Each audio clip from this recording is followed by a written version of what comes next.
Hey everyone, I am back, though I'm not back. I'm actually on vacation in Hawaii right now.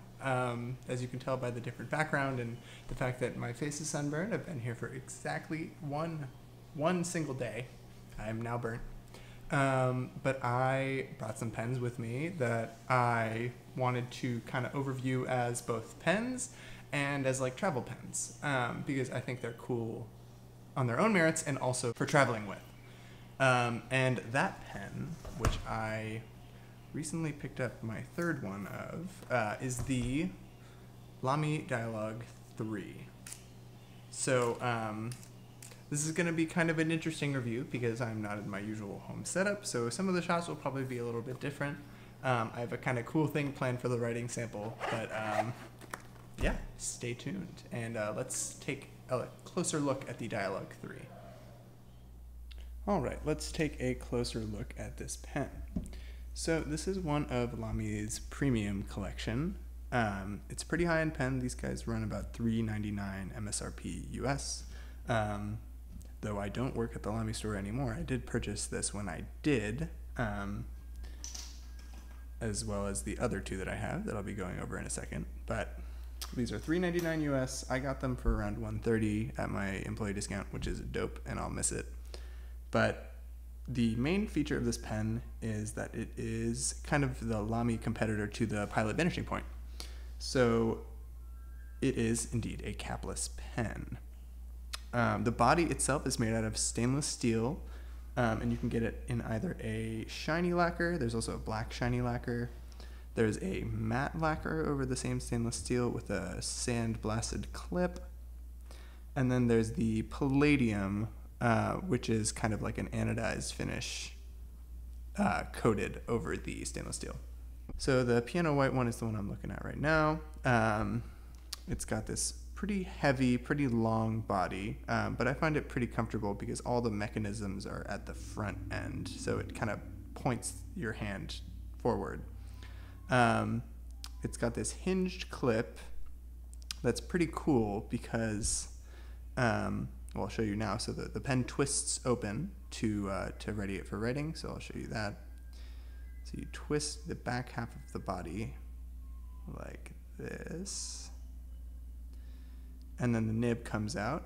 The nib is a Lamy 14 karat gold nib, which I will never stop singing the praises of. They're awesome. And the cool thing about the clip is when you are opening the pen, you'll see this part kind of hug into the body to make the clip a little bit less obstructive to your hand position, which is a criticism a lot of people have about the Pilot Vanishing Point. I actually don't mind it so much on this pen because it's so thick that it actually just doesn't really get in the way that much. But yeah, so if I twist it now, you can see it very, very slightly move in. Yeah, and it's cool. Not the most practical thing, but definitely a little nerdy engineering thing. And then when you close the pen, the lines on the body align. To fill the pen, this pen is a cartridge converter pen. You twist the body the other way, and that shows you your little nib unit, which then you can then unscrew. And it gives you access to this converter, same Lamy converter as everything else. And you have a little ink window. You can kind of see that I have ink in there. These, unlike the Pilot Vanishing Point, are mated to each pen. So, for example, actually, I'll take this out. So this is a broad stub nib that I have in the white one, and a medium architect that I have in the palladium. And so I'm going to take the broad one and put it in here, which it will thread in. And then if you put the body on, you will notice that it comes out wrong. So each nib unit is mated to each body, which at first I was annoyed with, but then I realized, well, wait, Lamy nibs are super easily swappable.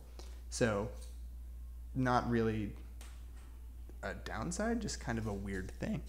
So yeah, I do have 3 of these, and that might seem like a lot, but like I said, I got these for a ridiculously good price. I had the black one and the white one for the longest time, and then as I was leaving the Lamy store recently, I decided, hey, we'll get a palladium one as well.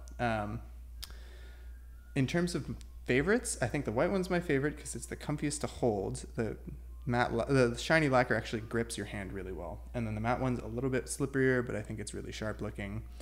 And then the palladium it's pretty for sure. It's the least comfortable to hold out of the 4 options you can have.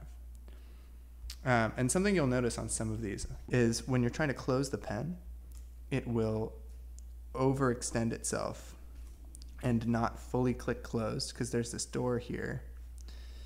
There's this door that seals the nib closed and keeps it from drying out. Sometimes when you're closing it and you close it too fast, it won't fully close it, but it will start to unscrew the converter. So that's an issue that some people have. Some people's pens have it really bad. Some people's pens don't have it at all. And I've only recently started to see it with my white one after having it for about 1.5 years. So I'm being gentle with it, but it is an issue that has been known to happen. I have seen a lot of pens have it happen, especially with the older run of Dialogs, which came out in 2013. And then Lamy had a recall and switched over the packaging and kind of beefed up the rotation mechanism. But the pre-recall Dialogs have a lot of issues with that, and I've had to diagnose that issue a couple times. The nibs I have on these 3, which I'll be showing you pretty soon, a broad 14 karat gold nib, a extra fine on the matte black, and then a medium architect nib. The grinds have been done by myself, and I can get more into detail on how I do that in another video if you guys want. All right, and now for my little Oceanside writing sample. First off with the piano white Dialog 3 sporting a broad custom ground to a stub. The broad before was a little bit too wide and just kind of blobby, but definitely super smooth and flowed very well. The next is the Palladium with a medium nib. Again, definitely smooth and nice, but not super inspiring. So I did grind this one down to an Architect, which is a thin downstroke and a thick crossstroke for those of you who aren't familiar. Now it writes exactly the way I want it to, but it was definitely nice before. And finally, I definitely use this one the most out of the 3. This is the matte black with the extra fine nib. This one I think is just a great writer's nib in general. I've put it on my studios and it's pretty similar to the one on the 2000, though it's the different shape. These are all pretty soft, good ink flow, and generally comfortable to write with. And now a little close up on the actual writing itself, now that you can see it. And the inks I was using as well. And here is the lovely view that I was looking at. Very pretty. Alright, well, I hope you all enjoyed that fun little writing sample outside by the water. Hopefully you could see what was going on too.